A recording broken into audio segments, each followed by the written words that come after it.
ভাই, পরিবর্তন নিজে না হতে চাইলে দুনিয়ার কেউ আপনাকে পরিবর্তন করতে পারবে না।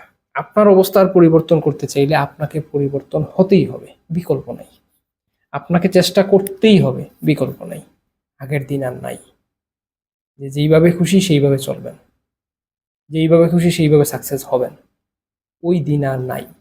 এখন সাকসেস হতে চাইলে, আপনার অবস্থার পরিবর্তন করতে চাইলে আপনাকে চেষ্টা করতে হবে, আপনাকে কাজ করতে হবে, আপনাকে ধারাবাহিক কাজ করতে হবে, নিয়মিত কাজ করতে হবে, কনসিস্টেন্সি মেনটেন করতে হবে। একই কথা তিনভাবে বললাম, কারণ এই ওয়ার্ডটাই সবচেয়ে বেশি ইম্পর্টেন্ট।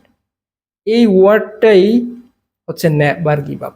কারণ আপনি যখন প্রতিদিন কাজ করবেন, তাহলে আপনারা আর হাল ছাড়বেন না, এটাই প্রকাশ পায়। সো আগের দিন আর নাই। যেন তেনভাবে জীবন চালানো যাবে না, যেন তেনভাবে পরিবর্তন করা যাবে না। পরিবর্তন করতে চাইলে, পরিবর্তন করতে চাইলে চেষ্টা আপনাকে করতেই হবে রাইট ট্র্যাকে থেকে। ভালো থাকুন।